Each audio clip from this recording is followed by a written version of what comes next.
ini cermin, ini kamu. Pantulan di cermin itu realita hidup yang sekarang. Gitu. Hmm. Gitu cara Mm-mm. bacanya tuh. Pantulan hidup tuh realita hidup yang sekarang. Dia datangnya dari mana?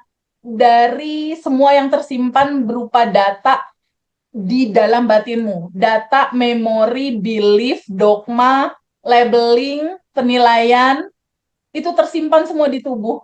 Substansi intinya adalah tentang sebuah kelimpahan, itu kita harus merasakan dan memahami bahwa itu naturalnya kita gitu. Biasa aja, maksudnya si kelimpahan dan lain-lain itu bukan hanya milik orang kaya, itu naturalnya kita, itu sejatinya kita.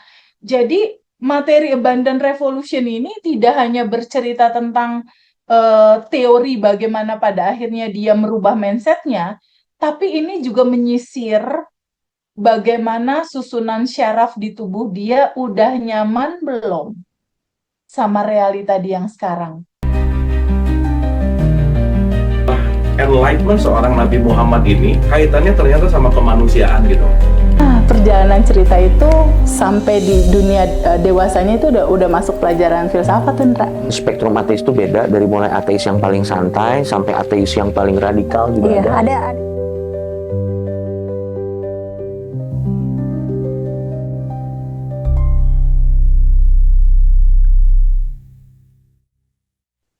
Jadi sejujurnya Mas Hendra, semua cerita hidup kamu, aku, teman-teman semua, itu semuanya tertanam di semua data yang terekam di masa kecil. Yang terjadi sekarang cuma cuplikan-cuplikan pantulan apa yang sudah tersimpan di dalam, Mas. Hmm. Nah, terus Teh, kalau kalau misalnya nih kondisi seperti ini tuh dialami oleh mereka yang overthinking. Hmm. Ini kan mau mindfulness kan susah banget gitu ya, karena dikit-dikit Iya, pikiran ke sana, ke sana, ke sana, ke iya. sana gitu. Apa dong sarannya dari Teteh? Karena kalau mungkin 1, 2, 3, 4 hari, 5 hari itu tuh tetap akan terbawa terus lah ya, Masih apalagi muter ya. mereka lama udah bersama gitu. Gimana tuh? Jadi Mas, ada kalanya situasi itu memang harus dia rasain dulu, Mas. Ada kalanya realita itu memang harus teralami dulu tuh sama dia muter-muter.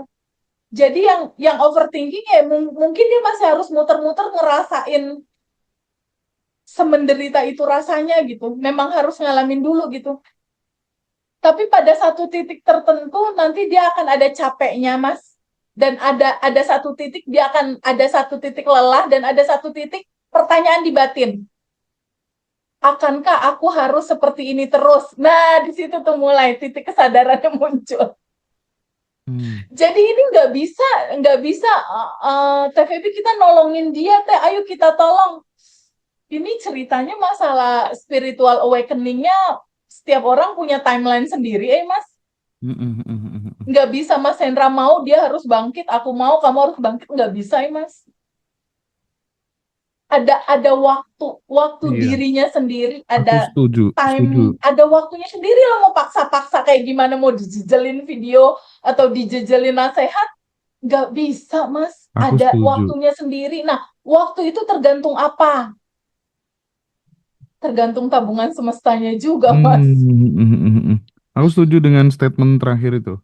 Jadi memang eh semua itu ada jatuh temponya gitu. Ya, Kalau memang belum waktunya gitu, mau diajarin teknik A B C D dan lain sebagainya, baru diterapin 2, 3 hari, ya udah balik lagi iya. gitu. Bener-bener Teh, setuju banget aku.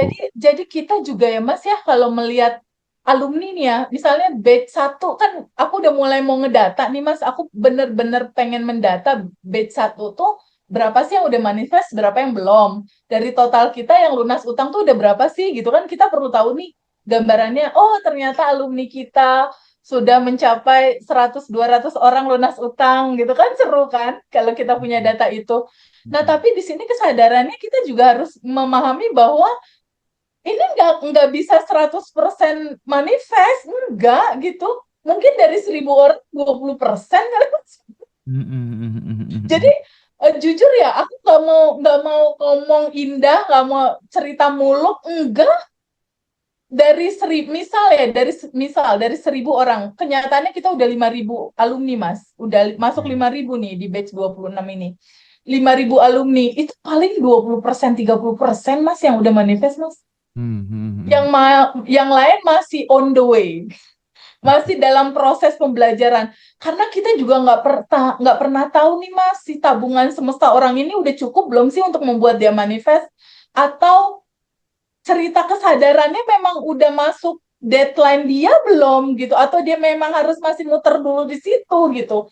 Tapi tugas kita sebagai sahabat, sebagai keluarga, ya kita nggak bosan-bosan untuk menceritakan Ya bahwa karena solusi nggak ada di luar karena gitu. karena berangkatnya kan Beda-beda. berbeda-beda gitu ya, berbeda-beda. Tapi kan bagaimanapun juga kita juga menawarkan solusi-solusi yang konkret ya buat teman-teman Ya, untuk ya. bergabung jadi afiliator, bergabung jadi konten kreator ya. Eh, Dan intinya kita pengen maju bersama-sama gitu ya, ya, belajar ya. bareng-bareng gitu. Ngaji Roso itu kan kadang kayak di luar nalar gitu teh.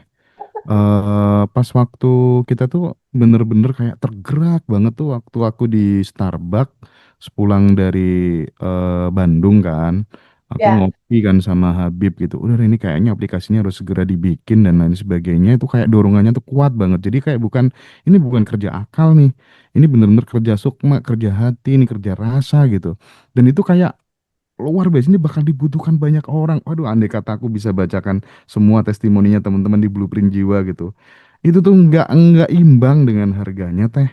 Jadi kayak betul. hal kayak gitu Kak. Jadi aku sudah mengalami dua hal ini teh, Abundant Revolution sama Blueprint Jiwa. Hmm, Itu tuh bener-bener kayak dorongan kuat banget dari hati. Nggak mungkin deh ini kalau kerja akal nggak mungkin gitu. mm-mm. Nah, itu kita akan bagi semuanya teh. Kenapa kenapa kok bisa seperti itu? Ya, termasuk blueprint jiwa, Badan Revolution dan lain sebagainya. Kita akan bongkar-bongkaran dan kita akan memfasilitasi teman-teman yang belum pernah punya pengalaman sama sekali jadi konten kreator. Kita nanti akan buat wadahnya. Kita Hmm, akan hmm. siapkan timnya untuk Ya. membantu mereka gitu mulai dari nol gitu teh.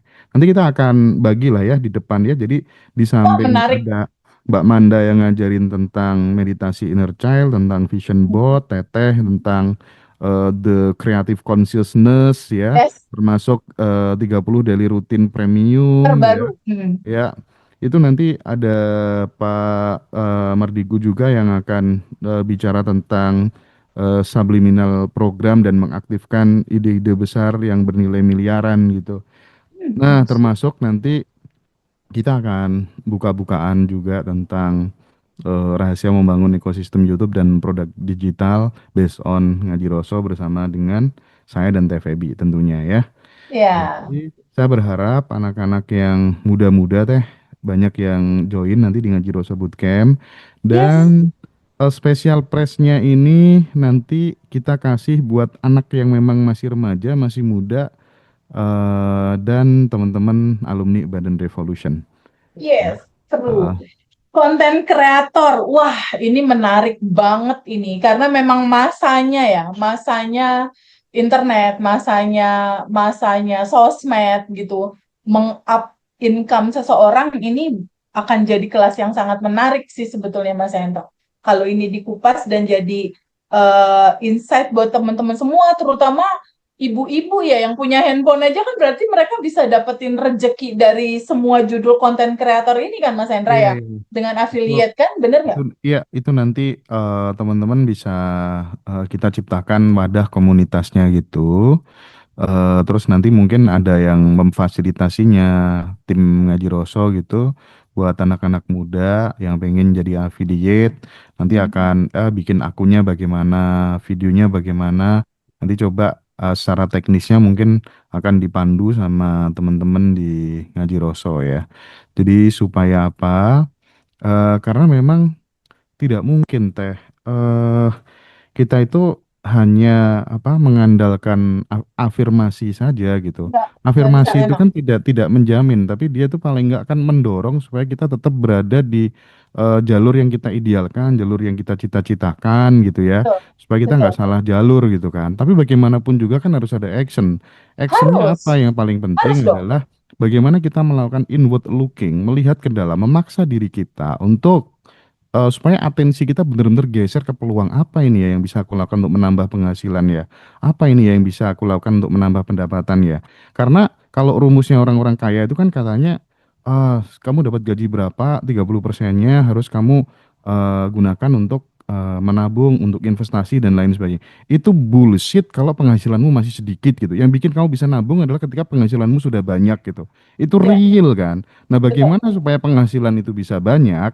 Maka atensimu harus diubah ke peluang-peluang untuk melipat gandakan penghasilan. Nah, salah satunya yang konkret, yang real adalah itu yang akan kita tawarkan nanti di Ngaji Roso Bootcamp teh. Yes, betul. Jadi buat yang berjiwa-jiwa muda juga silakan ikut gabung. Ya, banyak banget nih yang daftar yang berjiwa-jiwa muda, walaupun umurnya nggak 20-an ya, Mas. Iya, tapi kita berharap ya, ini yang di Ngaji Roso Bootcamp benar-benar anak-anak yang muda-muda kita rindu ya, Ya, betul-betul. forum-forum Tapi sahabat kita SIM itu keponakan-keponakannya didaftarin loh, Mas. Oh iya, kemarin katanya Dara daftarin dua dua Dua orang orang ya ya. dibawa ke Jogja dari Medan itu mereka semua dan itu orang-orang tua yang berkesadaran itu luar biasa, Mas. Ya nanti kita. Anak-anak privat juga banyak yang WhatsApp aku, TVB aku mau daftarin anak-anakku. Mm-mm. Ada juga yang dari Bandung juga nanti mau daftarin anaknya dua. Aduh, aku bahagia sekali loh. Nanti kita jodohkan SIM sama Pak Mardigu aja deh kayaknya ya. Cocok ya? Masya Allah. Ya, tapi Teteh apa seru ya, sungguh-sungguh menyenangkan sekali gitu. Maksudnya kita selama di Abandon Revolution tuh, aku terus terang banyak sekali yang berubah, khususnya dalam hal pertemanan gitu ya. Kita itu Ya. kayak ketemu temen baru gitu, yang baru pertama kali ketemu gitu, tapi kayak udah lama banget gitu, dan nyatu Yang gitu, gitu-gitu ya. terhubung gitu loh ya. Baru ngerasain yang gitu-gitu ya. Yang Heeh, baru heeh. ketemu tuh kayaknya udah, kita kayak udah 25 tahun nggak ketemu terus pengen meluk Makanya, gitu. iya, iya sih, bener Teh. Iya, emang gitu rasanya gitu. Jadi di ranah kesadaran itu kita terhubung dan kita saling kangen, saling rindu. Kenapa coba kita bisa dekat sama mereka? Hmm. Oleh kita ketemu dalam posisi yang lagi pada jatuh terus bangkit gitu. Mm, mm, mm, mm, mm, mm. Itu rata-rata yang seperti itu tuh teman-teman yang memang udah manifest, Mas. Hmm, mm, mm, mm, mm. Teman-teman yang udah merasakan rasanya terpuruk, jatuh, mentok, nggak tahu harus gimana, akhirnya bertemu pada titik siapa diri dia dan mulai mensyukuri hidup. Mm, mm, Yang mm. tadinya rasa syukur itu udah nggak kelihatan gitu. Hmm, hmm, hmm. Kalau kisah yang Bu Kori kan suaminya kan pass away ya, Ya, meninggal. Lalu anaknya meninggal, anak yang laki-laki meninggal. Lalu meninggal lagi anaknya, jadi anaknya dua meninggal. Suaminya satu meninggal. Aku nggak kebayang juga tuh situasi itu yang dia rasakan sampai dia bertanya gitu pada saat dia berdoa di rumah ibadahnya dia, Tuhan, kamu mau apain aku lagi ini Tuhan? Ibaratnya sampai seperti itu di titik putus asanya dia loh Mas. Sampai ini aku mau diapain lagi nih Tuhan? Aku udah nggak kuat nih mengalami ini. Di titik dia nggak kuat, dia bingung, dia cari-cari jawaban. Ketemulah YouTube Ngaji Roso, Abandon Revolution. iya, Lalu oke. diambil kelas privat gitu. Jadi kebayang nggak kerinduan, titik rindu, titik pengen berkumpul, titik pengen bersamanya tuh kurang lebih kadar-kadarnya yang kayak gitu tuh Mas yang datang. Iya, oke, oke, oke, oke. Nah, aku tadi itu ada temenku lama dia ya. Itu Hmm. temen lama kan. eh Dia bilang sih, TVB itu keren banget gitu. Nampaknya aku harus bener-bener ini dong Mas, minta tolong temukan aku langsung gitu ya. Karena kalau TVB itu belajarnya paling efektif memang ketemu langsung kayak orang-orang model kayak aku itu gitu kan. Oh Dia kan ya. tadi habis tak bacain kan tentang blueprint jiwanya kan. Ah, Ya kan, terus kemudian dia bilang, "Wih, Mas, kok bisa bener ya? Di umur 31 sampai 38 tahun adalah fase penyaringan hidup." Itu bener sekali. Di sekarang-sekarang ini memang aku dibentuknya sama Tuhan gitu. Baca blueprint kamu kayak habis dari dokter aku. Jadi tak baca ulang terus, tak baca ulang terus gitu. Jadi Jadi minimal introspeksi ya. iya, tapi dia minta izin nanti teh, pas mudah-mudahan pas kita take video atau apa mungkin dia bisa ikutlah nanti ya biar ketemu sama teteh langsung dan karena kalau ketemu langsung tuh emang beda gitu. Makanya teman-teman yang privat offline tuh rata-rata memang ya secara vibrasi, secara powernya ya mungkin akan beda ya karena di situ kan bagaimanapun ibaratnya teteh tuh bisa mengupas semua layer-layer masalah teman-teman gitu. Event itu juga yang terjadi di staf sus Pak Presiden gitu Iya, kapan karena hari. kalau kalau langsung kan aku ngelihat matanya, Mas. Kalau Hmm. langsung aku melihat matanya, aku melihat body language-nya, aku melihat wajahnya, aku melihat gerak tubuhnya, dan itu kebaca. Iya, iya, iya. Kebaca keresahan dia di mana. Jadi pada saat dia cerita, kan substansi inti simpelnya kan, ini cermin, ini kamu. Pantulan di cermin itu realita hidup yang sekarang. Gitu. Hmm. Gitu Hmm. cara bacanya tuh. Pantulan hidup tuh realita hidup yang sekarang. Dia datangnya dari mana? Dari semua yang tersimpan berupa data di dalam batinmu. Data, memori, belief, dogma, labeling, penilaian, itu tersimpan semua di tubuh. Nah, untuk tahu yang tersimpan di tubuh, enaknya memang ketemu sebetulnya. Bener-bener kelihatan itu. Jadi dia ngomong tuh aku lihat ini yang belum selesai di sini gitu. Jadi dia cerita, teh ini masih ada yang ganjel. Terus aku lihat bahasa tubuhnya dan lain-lain. Dia bilang gitu ya, udah dilepas semua belum? Udah mengalir belum? Udah larut belum? Udah teh, kata dia gitu nih, udah teh. Kalau di offline kelihatan, enggak, ini belum, belum. Ini masih ada rasa bersalah di dalam diri kamu yang masih kamu pegang. Itu teh kok tahu? Kelihatan, Mas. Di tubuh dia kelihatan. Jadi gini loh, Mas.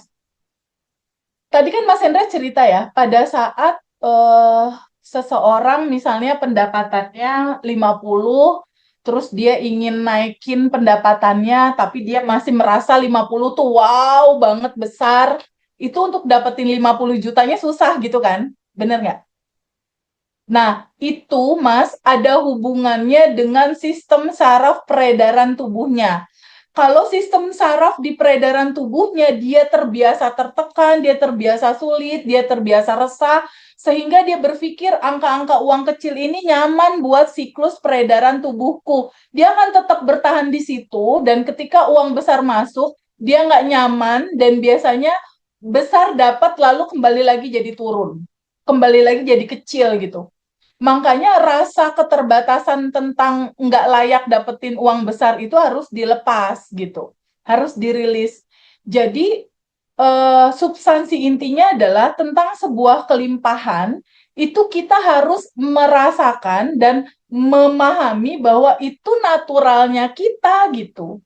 Biasa aja, maksudnya si kelimpahan dan lain-lain itu bukan hanya milik orang kaya, itu naturalnya kita, itu sejatinya kita. Jadi materi Abundant Revolution ini tidak hanya bercerita tentang teori bagaimana pada akhirnya dia merubah mindsetnya, tapi ini juga menyisir bagaimana susunan syaraf di tubuh dia udah nyaman belum sama realita dia yang sekarang. Kalau masih di mode bertahan, mode tegang, mode kekurangan, itu sistem aliran syaraf di tubuhnya masih menegang, biasanya kelancaran tentang keuangan dan relationship itu belum akan ngalir gitu. Sampai dia melepaskan yang tegang-tegang itu.